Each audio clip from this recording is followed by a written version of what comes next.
With the latest agriculture news from across the state and nation, it's time for the AgNet News Hour from AgNet West. Here's your host, Sabrina Halvorson. Good morning, and thank you for joining us this morning on the AgNet News Hour. Coming up later, we hear from an expert on when he thinks we'll have a new farm bill. But we start today out at Commodity Classic, which wrapped up over the weekend in Houston, Texas. Commodity Classic features a robust schedule of more than 30 educational sessions, 2 trade show floors, with more than 430 exhibitors featuring the latest in technology, equipment, and innovation, inspiring speakers, unique tours, and the opportunity to network with thousands of farmers from across the nation. I joined these several thousand people there over the last week and got to talk with many of them. Jeff Caselny, I'm Cereals Account Management Lead for Westbred and Bayer Crop Science. All right, well, I want to start off with talking about, if we can talk about the yields winners and the contest. Tell me a little bit about the contest and how it went this year. Yeah, no, it was a great contest again. Certainly, some new winners, some of the ones that won before, but, in general, we're really proud. There's 24 national winners. 11 of those national winners this past year planted Westbred products. We're proud of that, and we're hosting them here in Houston this week to, celebrate their accomplishment. Pretty outstanding results. I mean, our Westbred winners, the yield range was from 109 bushels to 211 bushels, with an average yield of 139, and this is across dry land and irrigated. So a lot of yield potential there. And 4 of those 11 also got a quality award. So, they not only produced high yields, they also produced the quality that the milling and baking industry is looking for. And that's important. You don't want to just have a lot. You want to have it to be the high quality that you're looking for. Yeah, no, absolutely. We try to balance that in our breeding program. We're looking for that high yield potential. It's got to stand at harvest. I mean, that's an important test weight, protein content, and then the milling and baking characteristics obviously are key to make sure that the industry, both domestic and export, continue to thrive like they have. Well, let's talk about growing wheat in California, and tell me about what are some of the things that growers are seeing this year, and what do they need for help? Yeah, it's another dynamic year out there. Certainly a lot different than what we've had. With more rainfall, etc. The crop, as I understand it, I haven't been out there recently, but it's looking good. Our products continue to lead. We're a pretty high share in that marketplace. We've got products like WB Pacheco. Our Pacheco, which is a triticale, as well as, of course, our forage wheats, WB Patron, WB 9990, and a few others that are really, for the dairies, they really like those products from feeding the dairy cows. Yeah. With the weather being as crazy as it has been in California this year, with these products, does that affect them much, or are they holding up pretty well? I think they're holding up really well. Yeah, I mean, of course, if you get underwater and stay underwater, nothing we can do about it. So we will have some of those spots, but I think in general, crop's looking good. We should have plenty of supply again for next year. Obviously we want to continue to supply the dairies and with the products that they're looking for. Yeah. There are some things that you just cannot control and you just cannot help. Like you said, if it's underwater, it's underwater. What about for some people who are planning for the future, or maybe thinking, what do we want to do? Maybe we want to do something next year, or that we want to get into this for next year. Any suggestions? Yeah, for the National Wheel Contest? Yeah, no, absolutely. Yeah. That wasn't clear at all. No, absolutely. No, it's, the website's up and running now through the National Wheat Foundation host it. So I know it's active now. If they want to enter and they've planted Westbred, we support that entry. We'll pay for the contest entry. And then if they're a national winner, and we have had California winners before, they get to attend Commodity Classic next year on us and enjoy a great time. Yeah, I would like to see a California winner again. I absolutely would too. Yeah, we had first place state this past year with Westbred. Yeah. It just wasn't a high enough yield to get them into the national category. I would be, I'd get in trouble if I didn't ask about something for Arizona. You got anything for Arizona for us? Yeah, no, Arizona, certainly that same dairy market, same products really fit well in Arizona as well as California. So, good. Anything else that you think we should be talking about? No, I'd just say, if you're interested in the Westbred lineup and the Bayer lineup, go out to westbred.com. It's part of the Bayer website network out there, and our products, you can list your zip code and get drilled down, or just talk to your local seed supplier. We've got a lot of them out there. Perfect. Thank you so much for your time. Commodity Classic is presented annually by the American Soybean Association, the National Corn Growers Association, National Association of Wheat Growers, National Sorghum Producers, and the Association of Equipment Manufacturers. You are listening to the AgNet News Hour. I'm Sabrina Halvorson. In today's National Spotlight, the USDA published its third trade outlook for the fiscal year of 2024. Chad Smith has more on what the numbers tell us about the state of U.S. agriculture. The trade outlook for 2024 is unfortunately still showing the United States with a record trade deficit. Betty Resnick, an economist for the American Farm Bureau Federation, says 2024 will see lower agricultural exports. There's still expected to be a record agricultural trade deficit of $30.5 billion and also an annual decline in agricultural exports of about $8.3 billion to now $170.5 billion. And that reduction is fueled primarily by a reduction in both the value and volume of soybeans and soybean products, and also a strong U.S. dollar. Resnick says this report includes some notable changes compared to the previous one issued late last year. Overall, U.S. agricultural exports and imports, so both of them, are projected up $1 billion each. As for our export partners, U.S. exports to China were revised down by $800 million as compared to the previous report, while exports to both Mexico and Canada were increased. Mexico has almost caught up to China as the number one destination for U.S. agricultural products. Resnick talks about what's driving the forecasted increase in trade income. So the increase in exports in the February outlook are being driven primarily by an increase of about 4% or $1.4 billion in livestock and dairy products, driven by both robust exports and rising prices in those products, and an increase of $700 million in grain exports. These increases were counterbalanced by further declines in soybeans, which were reduced to $1 billion or 2.6% due to both falling prices and volumes. Chad Smith, Washington. Conservation engineers are helping thousands of farmers and ranchers do vital environmental work. Gary Crawford has more. I know it seems incredible, but a few days ago, somehow or other, a few of us did not pick up on the fact that from February 18th through the 24th, it was National Engineers Week. So what exactly is an engineer in the first place? It's anyone who basically uses ingenuity to solve problems. Ingenuity, engineer, get it? I heard what you did there, Kevin. All right, let me try to do that one again, okay? No, that was clever. Don't worry, we're going to introduce you formally in just a minute. So engineers come in all types and sizes, from the traditional railroad engineer to flight engineer to those who build dams and roads and such. Now, let's meet Kevin Farmer. He directs conservation engineering for the U.S. Department of Agriculture's Natural Resources Conservation Service. Our engineers are conservation-type engineers, those who solve problems to help protect natural resources throughout the environment. To that end, many of these engineers often work directly with farmers, ranchers, and others. Helping folks do their thing with the land is awesome. Awesome. New voice there, Andy Dykert, award-winning USDA state conservation engineer in West Virginia, a state with a lot of livestock. And so in that case, we help the farmers with waste storage structures to handle their manure, and they can store that in structures until it's beneficial for them to spread it on their fields. We also help improve their water for their livestock. We may develop springs or help them build farm ponds with pipelines to watering facilities. Many engineers also build and maintain flood control dams and things like that. Now, that's just a sample of the work conservation engineers do every day. In fact, sometimes there's more work than there are engineers to do it. The government is making record amounts of money available for farm conservation projects, and Kevin Farmer says the USDA is needing to find more conservation engineers to help producers with those projects. And we're doing everything we can to continue to recruit more talented young students from the universities, and also to recruit other talented professionals in some of the higher graded positions that are not entry level. So we need engineers all across the board to help address the many resource concerns that we have today, including concerns about the health of soils on farms and the quality of water supplies everywhere. This is Gary Crawford reporting for the U.S. Department of Agriculture. That's today's National Spotlight. Now here's Will Jordan with the Livestock Report.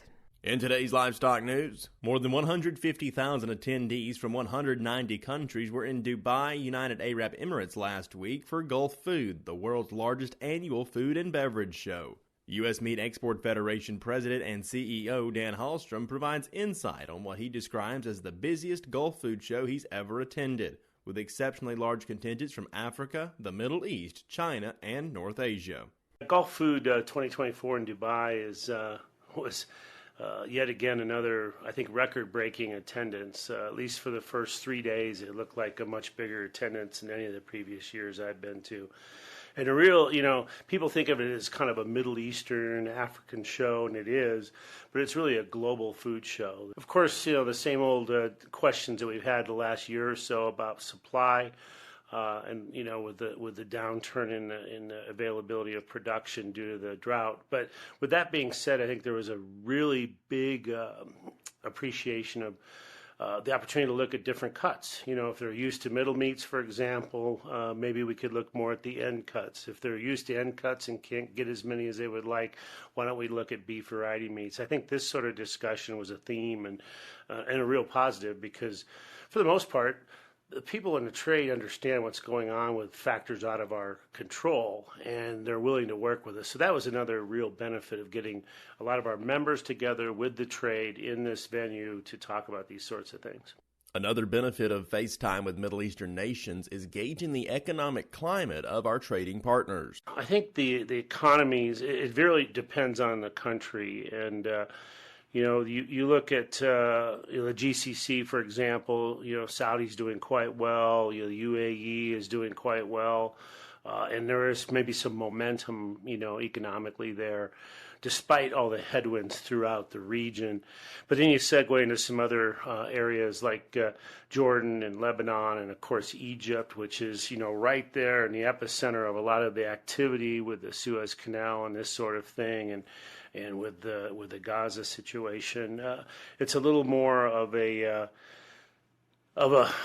concern, I would say, and there's no doubt that those economies are under strain. So yeah, it'll be interesting to see how this turns out. But I would say it was a mixed message economically, depending on where you're at in the Middle East. Another issue in the Middle East causing trade disruptions is the avoidance of the Suez Canal by shipping vessels, hoping to avoid attack in the Red Sea.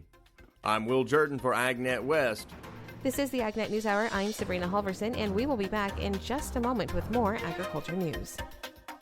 Welcome back to the AgNet News Hour. I'm Sabrina Halvorson. Coming up in a few moments, we'll have today's This Land of Ours report, but first, more of the day's agriculture news. And with today's AgNet West headlines, here's AgNet West Farm News Director, Brian German. The North San Joaquin Valley has received a AA BDO zone rating, highlighting strong potential for biomanufacturing, particularly in utilizing almond and tree nut biomass. The Bioeconomy Development Opportunity Zone centered in Modesto is supported by strong infrastructure and feedstock supply chains in the region. Through the assessment co-funded by Stanislaus County, Beam Circular, and the Almond Board of California, the goal is to attract investments for biomass-based industries like biofuels and specialty chemicals. The initiative aims to capitalize on the area's agricultural strengths and promote sustainable bioproduction. The rating highlights the region's readiness for large-scale bioproject development and its significance in the global bioeconomy. The analysis found ample potential for utilizing various biomass sources, including almond shells and fruit tree waste, for clean energy production. Nominations for the 4R Advocate program will continue to be accepted through March 31st. Since 2012, the 4R Advocate program has recognized 116 agricultural producers and retailers across 25 states covering 283,000 acres. The initiative aims to highlight and celebrate farmers who prioritize sustainable nutrient management, ultimately benefiting both their operations and the environment. Selected advocates will work with the Fertilizer Institute to promote awareness and adoption of 4R nutrient stewardship. Benefits for advocates include opportunities for media engagement, speaking engagements, on-farm events, and recognition at industry conferences. Ag retailers and growers are encouraged to nominate candidates who exemplify sustainable agriculture practices, fostering environmental stewardship while maximizing productivity. Nomination information is available at tfi.org. The recently launched Bipartisan Agricultural Trade Caucus is leading an effort to urge the Biden administration to prioritize agriculture in its trade agenda by reducing tariffs and non-tariff barriers for American agricultural exports. A letter signed by 28 members of Congress, including co-chairs of the Ag Trade Caucus, emphasizes the need for enforceable agreements that open markets and lower tariffs, ensure science-based sanitary and phytosanitary regulations, and eliminate abuse of geographical indicators in the food sector. They highlighted the importance of global competitiveness for U.S. farmers and ranchers and called for proactive engagement to secure high-standard agreements with trading partners. The letter also expressed concerns about existing barriers in Latin America and Europe and urged the administration to address them to prevent further loss of market share for American producers. Even with the early successes of the LandFlex program, there's still more potential. Almond Alliance CEO Aubrey Betancourt described how LandFlex can be further deployed. We see so much potential with this program in multiple geographies, not just our critically overdrafted basins who are desperate to find a path to sustainability, especially on the timeline that SGMA has placed on it, but also expanding this program into other regions to assist with things like subsidence in Sac Valley, to get it in the hands of even our next tier overdrafted basins so they can get a jump start before they tip into critically overdrafted. But arming our growers and our water districts and our GSAs with a tool in their toolkit that provides flexibility and provides certainty for them and allows them to continue to plan and be ahead of the game. I think SGMA was seen as this axe that was about to fall, and we now have a tool that shows that it doesn't have to be that way. A workshop on adapting fruit and nut production practices in the San Joaquin Valley to a changing and variable climate is coming up later this week. UC Cooperative Extension is hosting the Climate Smart Ag meeting at the International Agri-Center in Tulare on Thursday, March 7th, beginning at 8 in the morning. Attendees will have an opportunity to learn about the latest research and advances in management of climate change risks. Speakers include Cooperative Extension advisors Jalendra Burjal, Mark Batney, Sandeepa Gautam, and Brent Holtz. Other scientists and experts from the Almond Board of California, USDA's Natural Resources Conservation Service, the California Pistachio Research Board, and Land IQ will also be providing additional information. Registration information for the Climate Smart Workshop is available on the upcoming events page at agnetwest.com. I'm Brian German for AgNet West Radio Network. There are catastrophic losses ahead from the Texas wildfires. That's coming up on this Land of Ours. Texas Agriculture Commissioner Sid Miller announced his agency's commitment to providing support to the state's producers as they deal with the aftermath of devastating wildfires in the Texas Panhandle.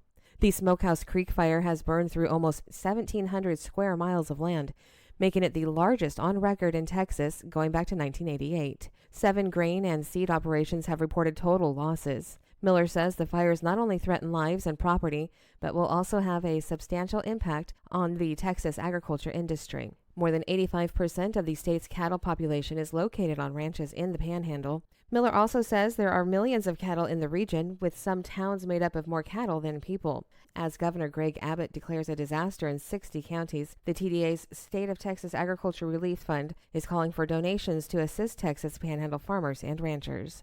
Severe damage from January's polar vortex was front and center at the British Columbia Fruit Grower Convention held recently. Dennis Guy reports. Canada's West Coast tree fruit and grape growers are asking the province for financial support following mid-January's short but severe polar vortex event. Tree fruit and grape growers have been hit hard with bud kill caused by that cold snap during a fairly mild winter. Temperatures across the southern BC interior dipped to near minus 25 degrees Fahrenheit between January 11th and January 13th. Low-lying regions like the Okanagan Valley and Creston Valley regions were especially hard hit, resulting in a high bud kill following that short but devastating cold snap. Frank Wolka has operated a fruit tree orchard in Creston Valley for more than 40 years, growing peaches, cherries, and apricots. Wolka says he has never seen such extensive midwinter bud kill in his life. It was more or less what you would call a perfect storm. The most extensive freeze damage I've ever experienced in my life. Every one of those samples showed 100% bud kill. And that was on peaches, on apricots, on cherries. BC Fruit Growers Association representatives have taken their concerns to British Columbia's Agriculture Council. Peter Simonson, president of the BC Fruit Growers Association, says an emergency government insurance program called Agri-Recovery is in place. However, Simonson also says the extensive tree and vine damage now being seen will force many growers to replant and start their operations from scratch. We're kind of almost beyond the point of no return. There is an emergency program called Agri-Recovery. It was used during the Fraser Valley flood. It'll allow growers to hopefully do some replanting and compensate for some of the losses. Bud samples at vineyard research plots indicate the January freeze is worse than the late 2022 event that killed about a third of vineyards in the region and reduced last year's grape crop by more than half. Remy Cardinal, owner of the Redbird Winery in the Okanagan Valley, hopes to get by this year with a sideline of cider pressing from his apple orchard, but he says there will be no grapes for wine this year. Cardinal says farmers in his region will need all the support they can get from governments and from consumers to get through 2024. It's a full year of no winemaking. We still have all the infrastructure, the staff to pay, but we don't have this revenue for next year. This is the year to buy local. Don't go to the big chain, buy local, buy from the growers, from the farmers. Reporting from Canada, I'm Dennis Guy. The Agriculture Secretary provides examples of USDA's Equity Commission final report recommendations and how they're designed to improve equity and inclusion within all aspects of the department. Rod Bain reports. When it comes to USDA's Equity Commission's final report and its 66 recommendations to leadership, some have already been implemented within the Department of Agriculture. The remainder will be in the coming weeks and months. That's according to Agriculture Secretary Tom Vilsack.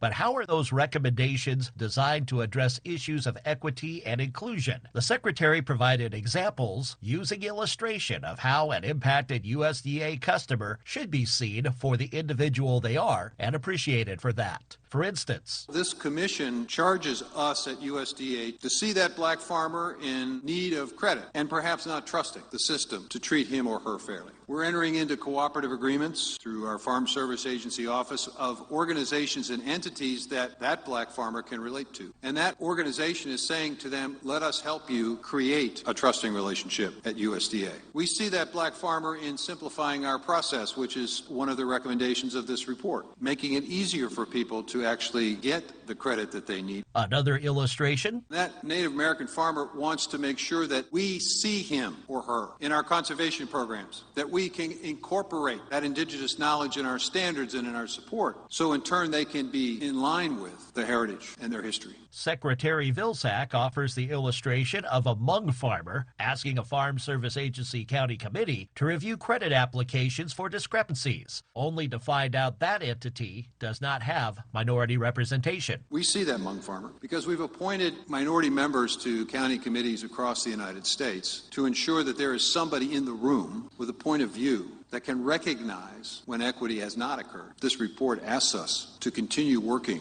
on that structure to create equity. And in viewing farm workers, this report asks us to see those farm workers, and we are going to do that. Why? Because now we have a senior advisor in the Secretary's office whose job and function is to make sure that this department continues to see in the work that we do and the policies that we develop our farm workers. The complete USDA Equity Commission final report and its recommendations are found online at www.usda.gov/equity-commission/reports. I'm Rod Bain reporting for the U.S. Department of Agriculture in Washington, D.C. It's a celebration of the work of a special type of engineer. Here's Gary Crawford.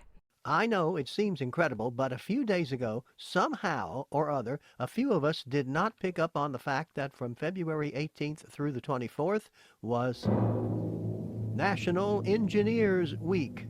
So what exactly is an engineer anyway? It's anyone who basically uses ingenuity to solve problems. Oh, ingenuity, engineer. I heard what you did there, Kevin. All right, let me try to do that one again, okay? No, that was clever, and don't worry about it. We're going to introduce you formally in just a minute. So engineers come in all kinds, types, sizes, from the traditional railroad engineer to flight engineer to those who build dams and roads and such. Now, let's meet Kevin Farmer. He directs conservation engineering for the U.S. Department of Agriculture's Natural Resources Conservation Service. Our engineers are conservation type engineers, those who solve problems to help protect natural resources throughout the environment. To that end, many of these engineers often work directly with farmers, ranchers, and others. Helping folks do their thing with the land is awesome. Awesome. New voice there, Andy Dykert, award-winning USDA State Conservation Engineer in West Virginia.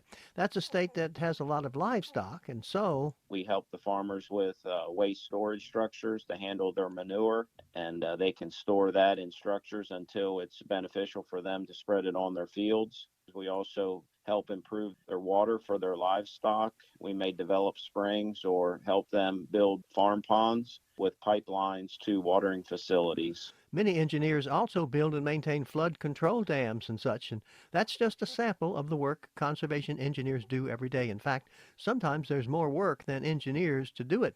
The government is making record amounts of money available for farm conservation projects, and the USDA is needing to find more conservation engineers to help producers with those projects. Kevin Farmer told us, we've been going through a big hiring surge as a result of the bipartisan infrastructure law. And Gary Crawford reporting for the U.S. Department of Agriculture. This is the AgNet News Hour, and we will be back in just a moment with more agriculture news.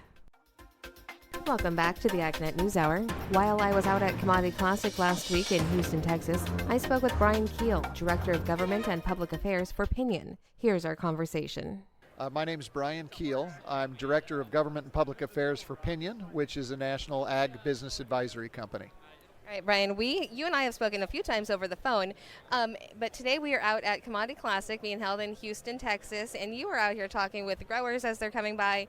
What are some of the key topics you're talking about? There's really two big topics in terms of D.C. that are on the minds of growers. Number one is the Farm Bill. Where is it? Why don't we have a Farm Bill yet? When are we going to see one? I think right now our best bet is we're not going to see a farm bill till 2025. I mean, it's always possible we'll see one pop in the next couple months, but boy, the moons don't look like they're in alignment. The other topic is taxes. There is a tax bill that has passed the House of Representatives by a big bipartisan majority, and it has some really good provisions for farmers. It takes bonus depreciation back up to 100%. It has other tax provisions that a lot of farmers use.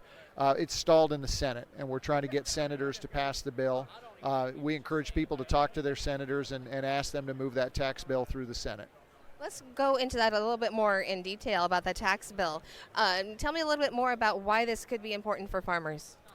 Well, it has a number of provisions. So in 2017, Congress passed the Tax Cuts and Jobs Act, which was a big tax relief bill back then.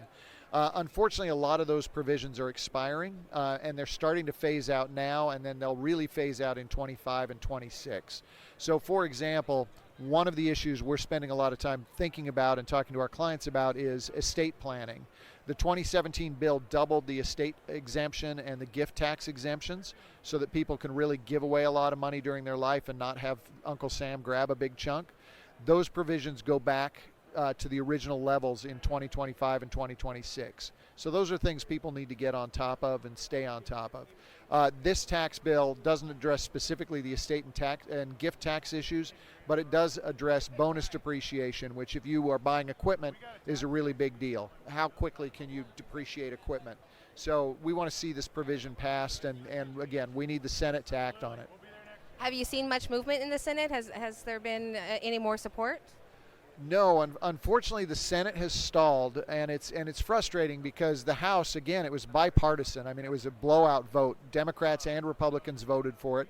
The basic deal was there are business tax provisions that a lot of the Republicans like, and there are child tax credits that a lot of the Democrats like. So it kind of brought together this great coalition to get the bill passed. We're hopeful the Senate will pass it, but so far they've just been sitting on it for a month now, and we're frustrated because at some point we're too far into an election year and it won't pass. So if people care about taxes and want to see your taxes lowered, next time you're talking to your senator, ask them to get that bill moving. Are you still hopeful for it? I am, but I think it won't happen unless we really get engaged and put some pressure on the senators. So speaking of things that won't happen unless we really get engaged, let's talk about the Farm Bill. How we're starting to see a little bit more talk, I think, now finally in this year about getting busy on the Farm Bill, but are we seeing any movement? We haven't seen a lot of movement. The chair of the House Ag Committee, G.T. Thompson, has said he wants to bring a bill up. He wants to get it through committee, so that's positive. But we're really seeing election year politics already start to make an issue.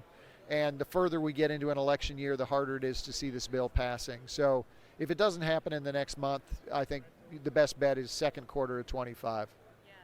I think I've been hearing from a lot of people that, boy, I just don't know if it's going to happen this year. But you're the first to actually say, if it's not this month, we're looking at next year. And, I think that that's probably very accurate because things are going to be lost as the election moves forward, right? Yeah, I mean, the good news is farm programs are intact. In my opinion, we do a lot of work with farmers on farm programs and implementation, whether it's, all the programs, crop insurance too. Nothing's going to change with them for the next year. We've got an extension on the Farm Bill that goes through September. So for the time being, everything's okay. It's just if it goes longer than that, it starts to get more iffy. All right. Anything else that our listeners should be aware of right now? Well, the final thing we're really looking at and concerned about are trade issues. International trade's a big deal. 20% of farm revenue in the United States comes from exports. So if we're not exporting as a country, we're losing. And our concern is it's been 10 years since the United States entered into a new free trade agreement that opened a new market. And during that 10 years, China's entered into 16 free trade agreements and the EU's entered into, I think, 12. Everybody's out there cutting deals and the U.S. is standing on the sidelines. And this isn't a partisan issue. The Republicans haven't been doing it and the Democrats haven't been doing it. And I think the problem is a lot of the politicians view trade as, well, it's about factories and it's about workers and unions. We need to let them know it's also about farmers. And farmers, we need to be exporting our food. I mean, most people in the world don't live in the United States. 95% of the mouths are outside the U.S. So if we're selling food, our market's outside our boundaries. So we got to push the administration, this administration, and whoever comes in the White House next, we got to push them on trade. Do you feel like we're hearing enough talk about trade? Actually, let me rephrase this, and I'm going to really put you on the spot here. I wonder this every time that there's an election. I want to hear from the candidates talking about trade. Are we hearing from the candidates about trade this time around? We've heard some things about trade, but unfortunately they have not been good things about trade. President Trump, one of his proposals is to put a 10% tariff on all inbound goods. It's a terrible idea. I mean, you may love Trump, you may think he walks on water. This is a really bad idea. Because if you put a 10% tariff on everything that's coming into the U.S., number one, everything becomes more expensive. So think about farm chemical inputs.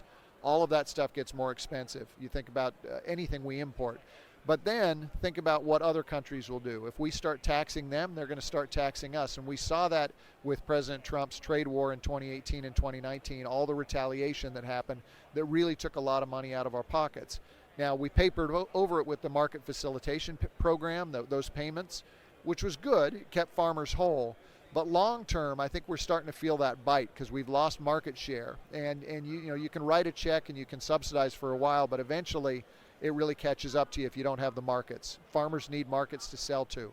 So this tariff idea is just a terrible idea, and we gotta try to get them to back off of that.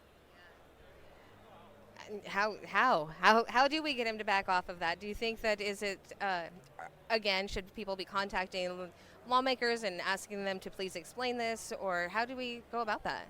I think all of the above. I think number one, Congress needs to get more involved in trade, and a really good thing happened last month. A bipartisan group in Congress launched what they're calling the Congressional Ag Trade Caucus, and that was 2 Republicans and 2 Democrats launching the caucus together, which tells you again, ag trade is a bipartisan issue. I had a boss who used to say, the cow you're selling doesn't know if it's a Democrat cow or a Republican cow. It's just a cow, and you got to sell it. It doesn't matter what party you are, and that's true for trade. So to see Congress beginning to engage in a bipartisan way on trade is really important. Thank you so much for your time. Thank you again to Brian Keel, Director of Government and Public Affairs for Pinion. You're listening to the AgNet News Hour now for more from Commodity Classic, where I got this update on cotton. So my name is Drake Copeland, and I'm a crop manager for FMC.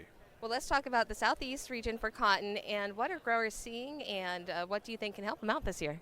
Well, I think, going into 2024, there's a lot of talk about commodity prices, and it opens up opportunities for crops like cotton. So with the prediction of corn acres being down, I think we'll see a lot more cotton, especially, with prices right now. Decisions are going to be made day to day on whether they plant more acres and whatnot. But I think going into 2024, there's a lot of opportunity.